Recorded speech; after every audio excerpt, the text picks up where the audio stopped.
Hello Star Wars fans. Today I was thinking I would show you a little bit about how to deal with scratches.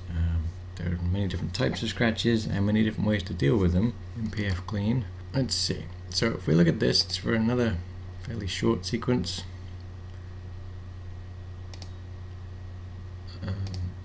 I've already added a deflicker and a stabilize and an auto dirt fix. So if we play it through, you can see the right side is flickering more and it's moving a little more.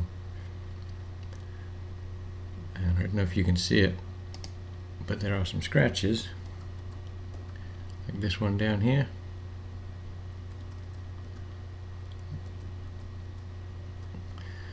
And I wanted to show you that there are several ways to deal with that.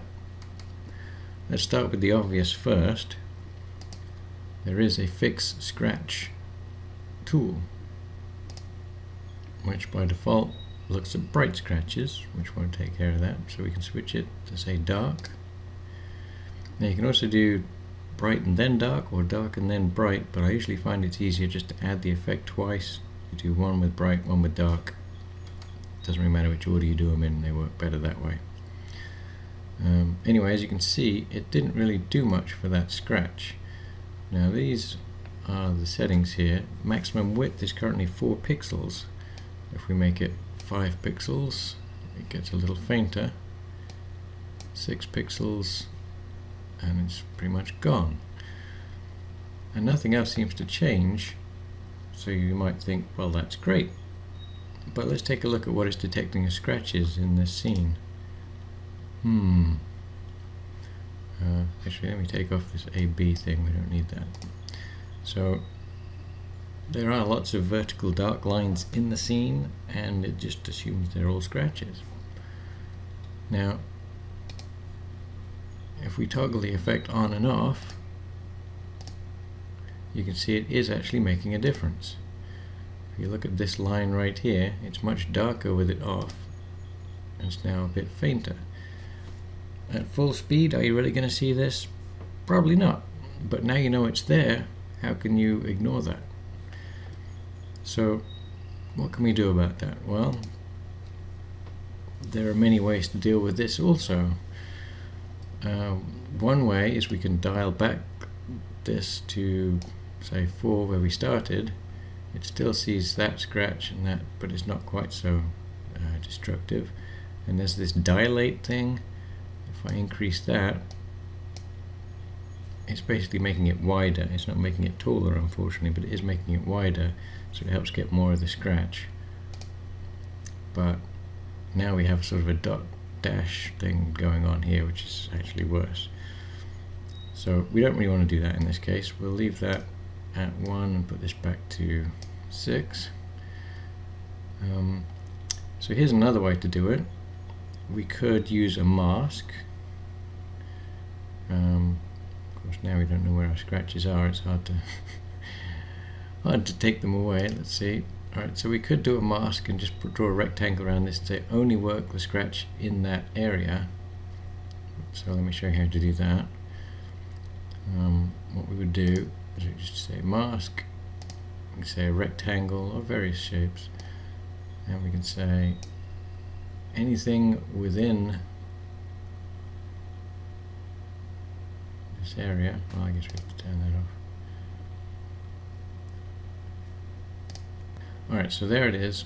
We could actually make that a little wider.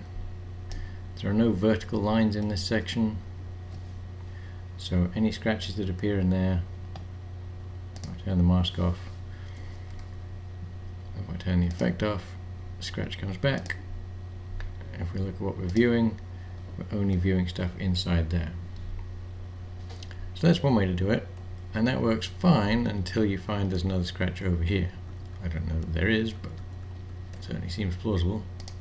So at this resolution, that seems to be good, but let's take a look.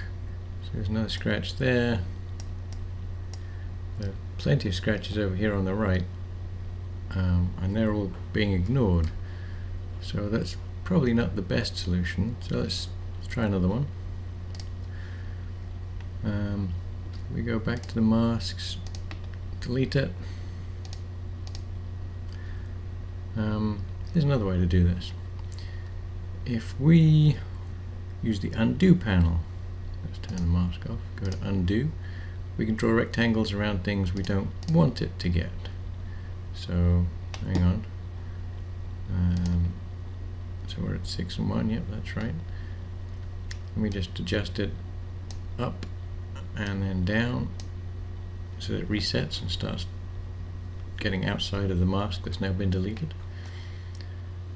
And go back to the undo panel. We can use a rectangle, and we're going to say anything in this rectangle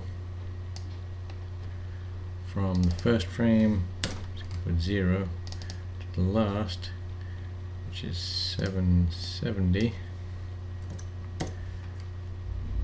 and now we'll ignore that all the way through.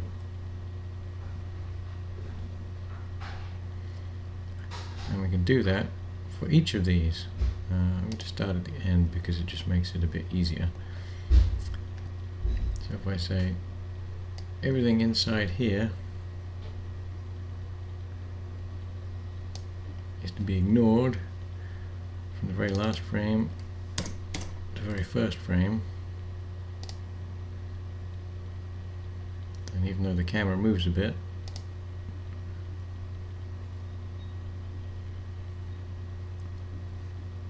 it's still good. So you just do that for all the vertical lines that you know are not scratches and you want it to ignore, and that's another way to do it. Then of course you can do it manually. If we go back to level above, do a manual dirt fix, the paint, the grain, let's find a scratch. Okay, here's one. So you can see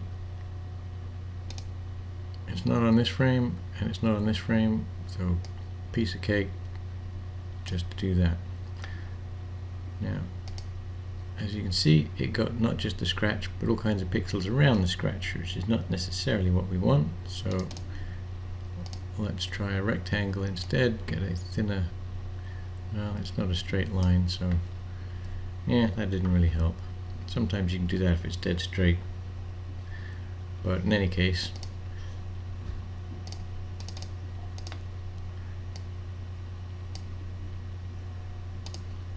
it's gone and you can't see it. So depending on the length of the shot, you might want to do it manually. Depends on how many scratches there are, how many frames there are in the shot, how much time you're willing to spend painting out the scratches, and how effective it is. If there's a scratch that lasts for multiple frames, particularly if it's more than a couple of frames, in a situation like this, you should be good, because you can just say don't look ahead, just look back to where there isn't one and paint it out. And even if it comes back on the next, you can keep doing that. That works particularly well here because it's a very static shot, there's no camera panning, there's no people walking across, so that works fine. You could also use the clone tool.